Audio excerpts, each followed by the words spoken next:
So what's going on, people? This is a new set of vlogs. Hopefully it will go down great. This is episode 1. I link up with Scott Swench, who's a bodybuilder. I won't say too much because I want him to say the whole story. That'll be the whole part of the vlogs. But yeah, man, the whole series is about inspirational people listening to their story about how they've actually become successful, or even part successful, in the sense of actually going through their stages of the journey of what they've been through. Because I feel as though on social media people only see the end product, they only see the finished product at the end, to be honest. So this is a breakdown of the hard work that they've been through and the ups and downs, roller coaster journeys. Hopefully it'll be amazing, man. So just keep a lookout on iamyaz vlogs YouTube, and peace.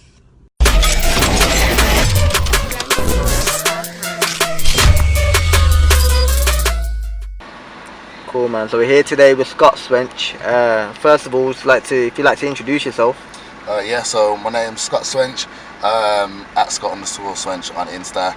Basically, I'm a bodybuilder, YouTuber, personal trainer, pretty much all in one. So been building out for the last few years, and we're at a good place at the moment. So yeah, that's pretty much everything I do.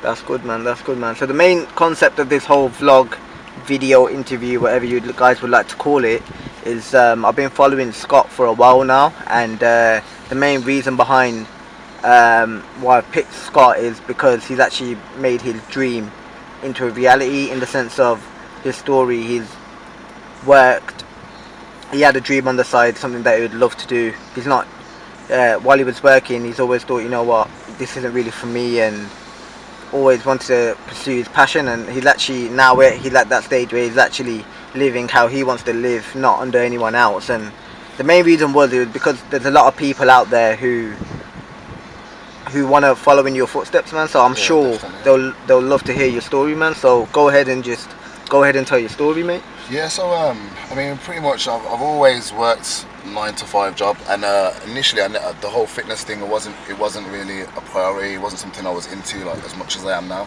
So I was very much in the mindset of I'll get my 9-to-5 job, you know, rent a house, eventually get a mortgage, just the traditional thing you meant to go and do. And I never really had a dream I was pursuing. And then over the years, obviously I got into fitness, bodybuilding, and ended up at a crossroads where I wasn't happy doing what I was doing on my day job. It was affecting me, like, in and outside of work. Like, my family and my girlfriend were noticing like my mood and that kind of stuff, and I just felt like it wasn't healthy. And I think a lot of people are in that position, but because the way society is and the way the world works, there's no way around that. We've got to work, we've got to put money on the table, like, there's no way around it. So I think because of that, a lot of people struggle to pursue their dreams and struggle to take chances to go and do something because of the risk of not having security and the risk of, you know, it not working out, basically. So yeah, I mean, I've worked in an office for about 8 years, just a regular 9-to-5 admin job. I then worked in Land Rover in the factory for about 1.5 years, and at the point I was at Jaguar Land Rover, that's when I was started getting into bodybuilding, and I had competed, and my following had grown. I was doing videos and stuff like that, and then it built up to the point where, you know, I could see the potential of me doing it full time. And it took me, like, as much as I've took the leap and I quit my job and to do everything I want to do now, it took me quite a while to build up the confidence to do that. So yeah, I think people see my story, and they can relate to it and they want to do it. But I think it seems easy from the outside in, and but it's like, I get it, the risks you've got to take, and it's hard to take the risk. It's hard to quit a job. It's hard to do certain things when you're not sure what's on the other side. But I think my whole outlook on it now is you can't have no regrets. You've got to go for it, and luckily for me, it's paid off. But it hasn't paid off just the first time. Do you know what I mean? It hasn't been easy straight away, which I think people get the misconception sometimes that, you know, I've just quit my job, everything's cool. Obviously, it's taken me years to get to that point. So, like, how long ago did you actually quit your job and decide that, you know what, it's bodybuilding that I want to do? And what made you actually pick bodybuilding in the first place? Okay, so going back, like, on my fitness sort of history. Initially, I started the gym about 9 years ago, and I was literally just to lose weight. I was overweight. I wasn't into fitness at all. I used to play football and stuff like that, Sunday league when I was younger. But I'd gotten out of shape over my teens. And long story short, I went on a lad's holiday, realised how self-conscious I actually was, which I wasn't sure, I wasn't aware of until that point. Came home and started the gym just to lose weight, and then that progressed into me starting up MMA, still for fitness, and then I ended up competing in MMA, which was my main priority at the time. I did pretty well in that as well. And then during the MMA stages, obviously I was training, strength and conditioning and stuff like that, and then that's where the bodybuilding aspect of it came in. So, can I just, how old were you when you started your MMA then? It's pretty old. I was 21. Okay. I started training when I was about 19. Okay. So I didn't start till late. I started training when I was about 19, just in the gym, like I said, to lose weight. Then about 20, I was just into MMA generally, watching it, and I just googled a local gym, started there, and picked it up pretty well, and started there. So that was about 21, and had a few fights, a few semi-professional fights, and then what happened was I went to work abroad in Napa. I did a couple of seasons back and forth, and it sort of lost my focus towards the fighting, and I found that, you know, I'd be sparring and stuff like that, and I just didn't have the drive for it anymore, and my interests were more in the weightlifting side of things and building my physique. So that sort of naturally progressed into training like a bodybuilder, but still not to compete. And then obviously I've linked up with the rest of the lads over the years through mutual friends, and we've all become really close, and a few of them were competing. I did a little diet for a holiday, came back, and one of my friends was out he was 10 weeks out from a show, and I just jumped on it and said, oh, I'm going to give it a go, and then that just went on from there. How long ago was that then, like when you actually thought, you know what, I'm going to start competing? And... That was 2015, 2 years ago. Literally about this time, 2 years ago. Was you working then, or had you quit by then? Yeah, I was still working then. Still working then, yeah. Okay. I was working at Jaguar then. Okay. So yeah, that was pretty hard. I mean, I'd be prepping for a show. Like I said, from the outside in, everything looks easy, Yeah. but I was prepping for a show. I was still training people on the side, and I was working at Jag doing shifts. So it was a lot to take on. And yeah, that was 2015. Literally about this time, I went to IB for about this time, came back, and then the show was in October, and that was the first show from there. And then I've competed 4 times since then. Those 4 times including then. Okay, because I feel as though a lot of people think like it's easy because they don't actually see the hard work behind. All they see is the videos, they see the Instagram, they see you doing well, they see the progression, but they don't actually the hard work that actually goes into it. So I think one point which is good here that we can make is the fact that you were working and trying to push your dream at the same time and make it into a reality. And then it was at the point where you actually thought that maybe, okay, I can actually do my dream full time. Well, that's what I was doing. The main thing was just personal training at first. The whole social media side of thing and the competing thing, that still was a hobby side of it. And 'cause there's not much money in bodybuilding, the social media stuff around it, that's where you can start making money, and YouTube and that kind of stuff. But the main thing was personal training. So I've been personal training for about the last 3 years, but while I was working at the same time. And then, like I said, luckily it built up enough to where I was at the point where being at work was having effect. Being at work was damaging my PT clients because I was working shifts, so trying to move clients around. And at those times, I wasn't telling my clients I was working as well, because I think as a personal trainer, you've got to be 100%. So I've got to move clients around because of shifts and stuff like that. And then, I was earning the same amount of money I was earning at Jaguar on there, so that sort of gave me the confidence to quit and go for it. I mean, even that, I made the decision to do it June last year, but I didn't quit my job until September, just out of, like I was saying earlier, out of the fear of taking the risk and going for it. And even now, to be fair, even now, some days when I have a quiet week or something like that, or we all get little demons. Yeah, so man, as we were saying, taking a little drive with Scott Swench, just to carry on his whole story. So we're at the point where he was looking at his friends were competing. He was still working at a Jaguar Land Rover. So yeah, man, take it away. So look, I was working at Jag, and to be honest, I can't complain. It's a good job, it pays well, and it sort of gave me the security and comfort I needed, because years before that I was messing about a bit, like when I said I was going back and forth from my Napa. And then obviously I started training for my first show, and I was trying to build a PT. Like, I always wanted it. Well, over the last few years, the main aim was just to be a personal trainer. So I started building up a client base on the side of my actual job. So the only thing that was a bit tricky, because I worked shifts at Jaguar, so could be morning and afternoons, even night shifts, and then I was working clients around that as well. So that was a bit of a pain at times, and then started prepping for my show as well. So that on top of everything, it turned out to be like quite a lot. Just competing alone, anyone that's done a show or got ready for a show, it takes a lot out of everything, just everyday life. So with work and trying to, build your own business and work my 9 to 5 as well. I wouldn't say I struggled, because I was determined to do it, but it's definitely hard work. So I did that. I competed. I did 2 shows while I was at Jaguar. I did the 2 shows, and like I said, it was hard because I'd finish work at 10:30, head to the gym, do my cardio on the night, and getting back at 1 in the morning, and just mad stuff like that. And then, like I said, eventually I got to the point where my client base had built up enough to give me a bit more security, to take the risk and quit my job. And after a few months I made the decision about 3 months prior to actually quitting. Like I said, it's a scary thing to do, and then eventually I just went with it. I just figured in my head, I can always get another job, but I'm going to run out of time to pursue something I want to do. So when I was weighing everything up, I had to go with it.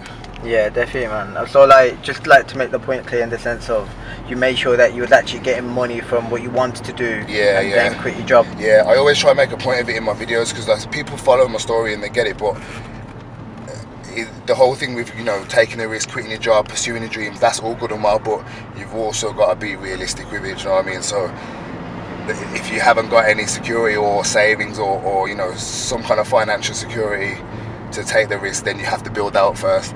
Like I haven't got no savings, or I didn't have no family to support me. I've got family, but not like that will support me financially. Do you know what I mean? So for me, it was a case of I had building up enough financial security, or knowing that I could make enough to get by as I built it up as a full-time thing. So it's like I said, from the outside in, it looks like an easy process. I quit my job, done this and that, and I was working out, and that's not really the case. You've got to really take your time and make sure you're setting yourself up with a good foundation to move forward. Yeah, man, sounds good. So there's a lot of young people out there, and obviously social media is it's popping right now. Yeah, massive. A lot of young people, I'm guessing, they look at vloggers, they want to get into vlogging and that kind of stuff. Yeah. So what made you get into vlogging, and why did you get into vlogging in the first place? How did you do it? That kind of stuff. Yeah. So basically, when I was prepping for my show, I do a lot of cardio when I start dying down. I really have to graft. So I was spending up to 2 hours a day on the Stairmaster, and during that time I'd literally just watch loads and loads of fitness videos, loads of vloggers, loads of YouTubers, and I don't know where it clicked, but I just thought, I want to give it a go. And I'd already built up a little bit of a following on Instagram and stuff like that. Nothing major, but I had a decent following, because I've been doing that for a few years. And I literally was watching a load of people's videos for, they're doing exactly what I'm doing. They're just documenting it and putting it out there. And I thought to myself, I'm surrounded by people, with good characters, good stuff that's going on, and it could work. So I literally went and bought a Mac, bought a camera, just made the investment, and just started vlogging from there. And to be fair, it was hard at first, unless you're natural. Well, you're not going to be natural on camera unless you've done it for a while. So my first videos, they weren't rubbish, but you could tell, I just started out, and I was nervous and stuff like that. I remember I used to walk around filming, and it's a big DSLR camera, so I'm walking around filming, and if someone would walk past, I'd stop filming, wait till they're gone, and carry on again. So I wasn't always confident on the camera like that, so it helped a lot in that way as well. And then I've just sort of stayed consistent with it. Luckily, because I was competing, I used the competitions as the foundation for my content. So people I think with the videos, and I always advise people that want to do YouTube videos, they've got to be some sort of journey or something to follow to keep people engaged. Otherwise, it's just random videos. So because I was doing the shows, people really caught onto it and followed the process, and they just sort of blew up from there, really. And then it's still building now. Okay, so we're back at Body Blitz. So yeah, man, carry on. So as you were saying, so I got one question for you, man. I think a lot of people want to hear this question. Are you making money off YouTube? And if so, how's it going? I'm not making money off YouTube enough to say I am making money, but it does build up some sort of. There is some money in my YouTube account. Not a lot, I think. Last time I checked, I think it's about £100. That's off about like 100 videos I've done over the last year and a half. So yeah, it depends which way you want to look at it. I don't even take any notice to it, so I'm not making money enough for it to be an income or anything like that. But it's making some sort of money, even if it's a little bit every video. So the whole money thing with YouTube, obviously long term, that would be sick if I could get a substantial income from it. But if not, it feeds me in other ways, in the sense of getting me out there. That brings me PT clients, online clients, so it pays me just the same, just not directly, if that makes sense. Yeah. So everyone who's watching this and the first time they're watching it, what is your YouTube name, man? The YouTube page is Team Swench. Yeah, and that's it, man. Subscribe, check out the videos. It's cool, man. You've got some really, really good content on there as well. So if you're into bodybuilding and fitness and that kind of stuff, then these are the videos that you need to watch. And that's it, and a bit of everything. I mean, I get pretty good feedback from all of them. I try not to be just strictly bodybuilding, because unless you're into bodybuilding, it's boring. So it's bodybuilding, lifestyle, fitness. We have a lot of fun, a lot of banter, and that. Just keeping it real, to be honest. So we had really good feedback off it. So check it out. I'm sure there's something for everyone on there. That's good, man. That's really, really good. Let's move on to the next topic. Let's talk about body power. So again, like, go through the whole journey of how it happened, how it came about, and from last year, the transition to this year. Yeah. So the last 2 years, to be fair, 2016 and 15, I was at Body Power, but with different sponsors. So I was with Professional Gains. They're my food sponsor. I was with them the first year, and then the second year I was with another clothing brand, and that was all good. Body Power is the biggest fitness expo in Europe, so exposure wise, it's just sick to be there. And as my following built up, it was just good to be there for the weekend. And then coming into Body Power this year, obviously it's starting the whole Flench Gang thing and how much that was doing really well. We thought to ourselves, there's no point us being there pushing another brand when we can all put in together and push ourselves, basically. So because it's expensive to be at Body Power, but because there's the 5 of us, that helped a lot. So we just thought we'd go for it, man. So we did. We got it all booked up, paid for our stand, got it all built, built up all the promo, built up the hype for it, and obviously that's been going on the last year, just building the whole Flench Gang brand. And it just it went sick. We was there for the whole weekend. It was overwhelming, to be fair, the amount of people that were coming out to see us, like specifically coming to find us and come to the stand and buying clothes and stuff like that, and just showing support and letting us know how much we've helped them just through videos and motivation and all that kind of stuff. So yeah, definitely probably the biggest thing we've done today. Definitely motivating. I think it let us all know that we're actually on to something. We've got something to offer. Sounds good, man. Sounds really good. So you said there's 5 of you in Flench Gang. Yeah. Who are the 5? And actually, just one question before we go on to that. Your name's Scott Swench, as you call yourself, Scott Swench. Yeah. It's called Flench Gang. So is it mainly just your thing, and then they're behind you supporting, or is it everyone involved? Yeah, it's everyone equal. It's everyone equal. The way it come about, it's originated from me and Shiro. So anyone that follows me, they'll know Shiro. We started Team Swench, and it was just us two. And then through the years, as we've just got involved with all the other lads, and our general day-to-day life was just all of us. Everyone just sort of put us under the bracket of I don't know, them Swench boys, the Swench lads, whatever you want to call it. And then like early last year, we were trying to come up with a brand. We were going to make a new brand to push ourselves all under, and it was hard. It was becoming forced. We were coming up with names and logos, but it wasn't genuine. It was forced. And the Swench Gang thing, I used to just we was Team Swench, and then I used to just hashtag Swench Gang, and I put it forward to the lads. I said, you know what? Everyone puts us under that banner anyway. Why not just go forward with that? Obviously, it's my name in the sense of Scott Swench and whatever, but moving forward, it's an equal thing and we're all equal parts of it. So that's where that come from, really. Yeah, that's really good, man. So who are the 5 in Flench Gang? Yeah, so you got myself, Nathan, Jordan, Troy, and Theo. So that's the 5 of us, and then originally Nathan and Jordan, they just used to do their own thing. Theo and Troy had a little brand called T Elite Fitness. But aside from all what we was doing individually, we was all in here training. We're all friends aside from any kind of brand or or label or anything like that. So we were Flench Gang anyway, without the name, sort of thing. So it's all been like a natural progression. It wasn't something forced, really. Oh, okay, that sounds good, man. So like Theo and Troy's brand, is that still going? Have you guys stopped that? Nah, they've stopped that. To be fair, it was more for their personal training. It wasn't like what we're trying to do now.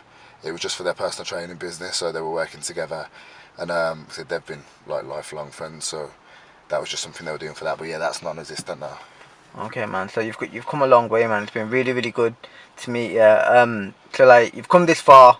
What is the plan? So like, what's the plan for what's next for Flench Gang? Lots of stuff really. We're trying to do a lot more events. We do a workshop event that we've had 3 of them here at Body Blitz, where we get people down from all over the country.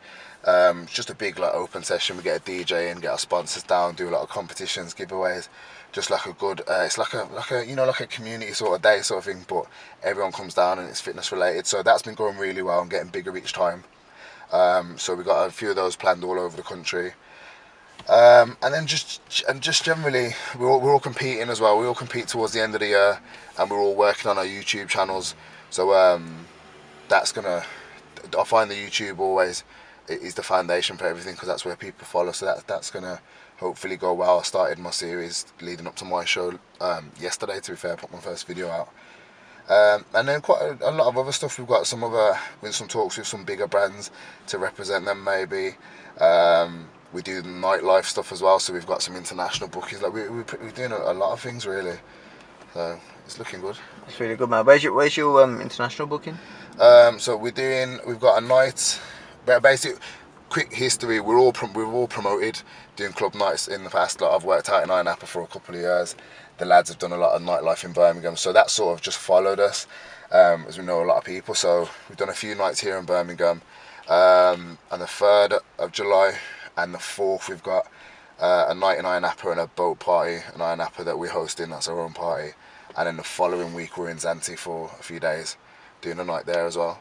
So that's, like you said, it's not directly involved in the fitness thing, but it's just another branch of what we do. So we've got that coming up soon. That's good, man. That's really good. And you know what? We'll end it there. It was wicked to have you, man. It was nice to hear your story. Thanks for having me. Yeah, man. But just one thing, man. Like this top is sick, man. Where's it from? Kaka Apparel. I don't know if you heard of them. Oh, it's sick, man. I need to get one of them. What's the website? www.kakaapparel.co.uk. That's the one. That's the one. Okay. Check it out. Oh, to sell a couple of teas. Oh, thanks, man. Thanks for having you, though. Nah, Wicked, thanks man. for having me. See. Wicked.